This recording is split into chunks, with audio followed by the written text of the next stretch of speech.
Hello, Happy New Year, and welcome back to the end of year reflection / New Year goals and resolutions video that I honestly procrastinated way too long to make because I didn't really know how I wanted to approach this video this year. 2024 was a pretty big year for me, not by any external metrics. It's not like I made a lot of money or bought fancy things or went to cool places, but 2024, now looking back, was a year in which I focused on myself and my health and the direction that my life was going. And I don't mean that in a Pinterest, cute gym outfit, matcha latte on a desk kind of way. I mean that in a very practical and ugly but long overdue way. The person I am today and the person I was last year are worlds apart. For the majority of 2023 and the beginning of 2024, I was so miserable. It was as if any happy memories were clouded by my current state of mind, and any hopes and dreams I had for the future were just swallowed up by the seemingly everlasting misery. And I don't know what brought about this realization and change, but at some point I realized that I could not keep going like that, and that I had to change something because I knew that there was so much more to life than just being miserable every single day. And so very slowly, one step at a time, I decided to change things. I decided to finally tackle all those things that I knew I should have been doing but just hadn't done.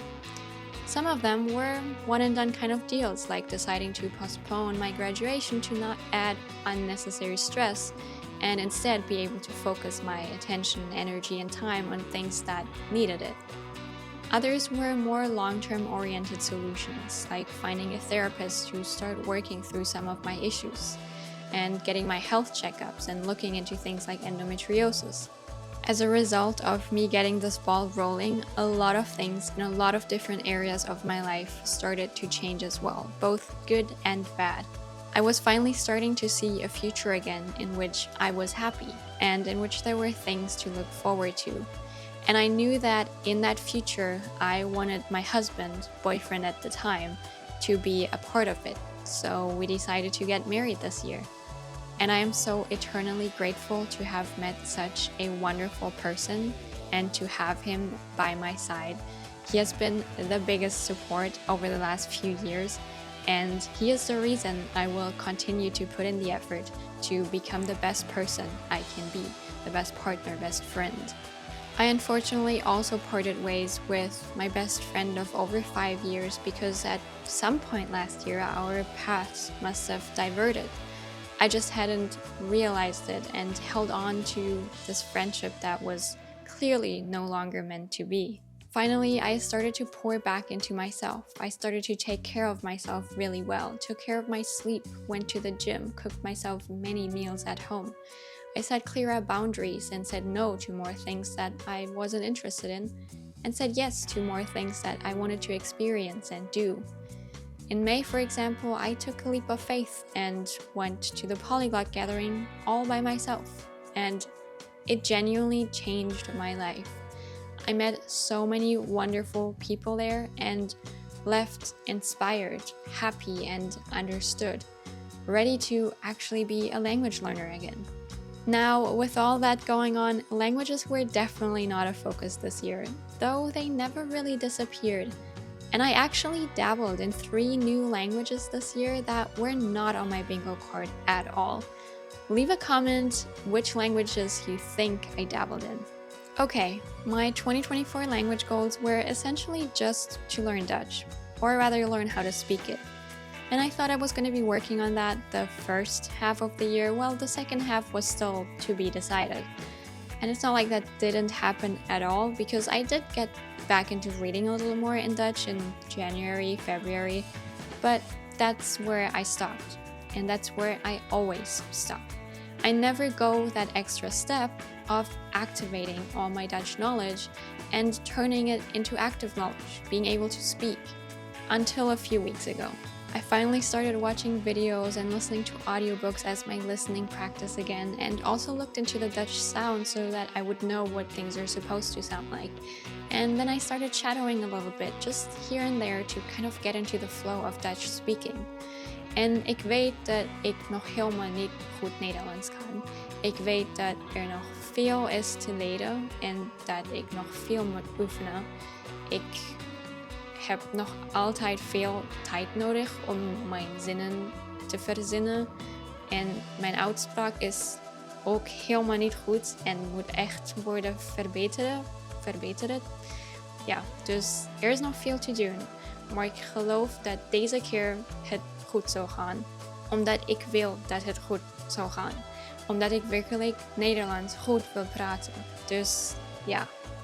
I guess in some way I did start my Dutch speaking journey, just like I said I would at the beginning of the year. It's just taken me a few more months than I initially thought it would. But better late than never.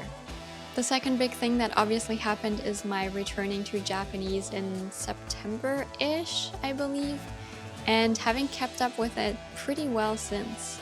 But I just recently made an update video on how my Japanese is going, what I'm up to and all that, so I'm not going to repeat all of that here. You can just go watch that, because it's also not like anything crazy happened since.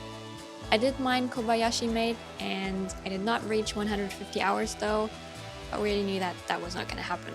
Then finally, the dabble languages, which I swear are so random. In July, me and my husband dabbled in Farsi for about a month. We learned the script with a channel called Chai and Conversation, really good, would recommend if you're learning Farsi. And we just went through a few letters at a time, did some writing practice, did some reading practice, and it was a great lot of fun, but just a dabble. The next language is Norwegian, and I just used Duolingo on and off for a few months, but I had no intention of ever seriously learning it, so I was very lenient with how much time I spent playing on Duolingo. It's a very cute language though, and I kind of like the sound of it, so I could definitely see myself giving it a more serious try in the future. Who knows? And then most recently in November, I just randomly got really curious about Turkish vowel harmony and grammar and decided to dabble in it for like 2 weeks, also just using Duolingo. And that was also a lot of fun, but my interest faded very quickly. I wish I had really cool flashed out language goals for 2025, but I'm sorry to disappoint. I do not at this time at least. Right now they're just kind of vague ideas and outlines because I don't really know what my 2025 will look like.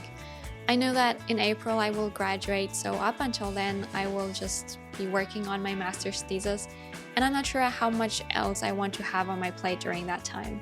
What has been working for me for the last few weeks though has just been doing languages really on the side, doing some, reading in Japanese here and there, or watching Dutch videos, and especially listening to Dutch audiobooks has been a lot of fun for me recently.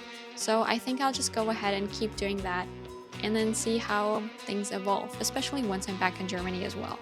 I have also not at all given up on going to Japan, and I'm still very much working towards that and trying to arrange and organize things in a way that everything will work out and that I can move to Japan shortly after I graduate. But basically anything after April or May is a big question mark for me as well, so I'll just have to go with the flow, both with my languages but also with life in general, and just figure it out as I go.